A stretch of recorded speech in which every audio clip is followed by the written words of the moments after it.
some very bizarre and shocking news in the world of pro football today as famed player of the Cardinals franchise, Charley Trippi, has passed away.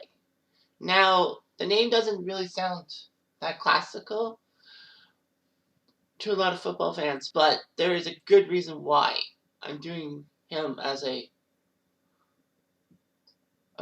tribute. Charley Trippi was logically not just a running back, but a quarterback, defensive back, punter, and return specialist. Back when football was all about the two-way players that played offense and defense, and even special teams. He was a quintuple threat. He could run, catch, pass, punt, and play defense. Trippi was born December 14, 1921, in Pennsylvania. And then he went to college. He was turned down by multiple colleges before Georgia took him in. And as a sophomore in 1942, he helped Georgia be the national champions. And Georgia was just dominant. They were 11-1 and were the consensus national champion. Trippi helped Georgia win the Rose Bowl in 1943 against UCLA and was retroactively given the Ames MVP when they decided to start doing that in 1953. They added more. Trippi, like most collegiate athletes, his career was interrupted by World War II, so he missed 2 full seasons and most of the 1945 season.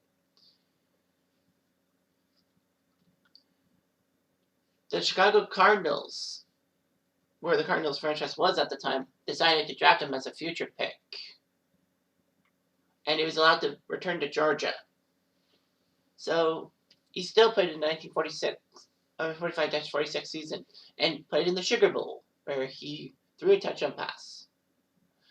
He was actually named the most outstanding college player in the nation, winning the Maxwell. Somehow, that did not mean he won the Heisman. He took second behind Glenn Davis of Army. So Trippi actually had rejected many baseball teams to play football. So he did. He almost went to the All-American Football Conference with New York, but he felt the NFL was more established and stable, and he had job security, which was pretty much a good idea. The Cardinals had some good players in their dream backfield, with Paul Kreisman, Pat Harder, Marshall Goldberg, and Elmer Angsman helping out. Trippi would be in multiple roles. He could run, he could pass, he could punt, he could play defense and do returns. In his rookie season, the Cardinals won 9 games and faced the Philadelphia Eagles in the 1947 NFL Championship game. Thanks to an icy field in Chicago, the Cardinals won that title. And thanks to Trippi, he had better moves. Trippi wore basketball shoes for better traction, and it worked.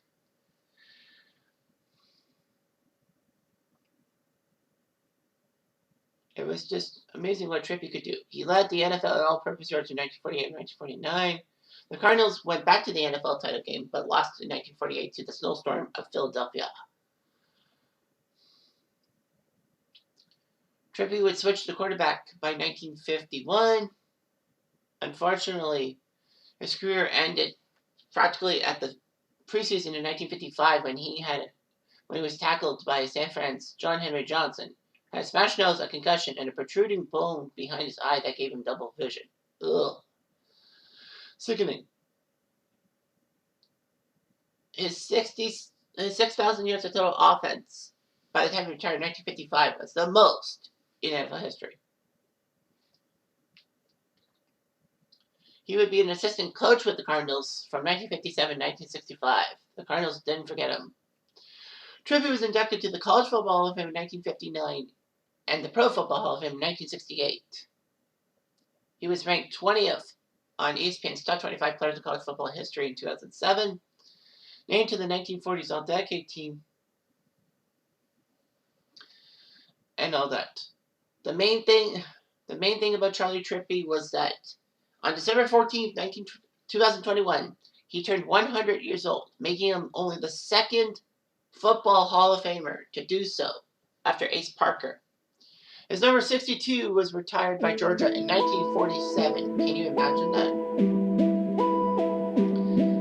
He had 2 marriages, 2 children, and 3 stepchildren. So he had 5 children, in fact. Trippi died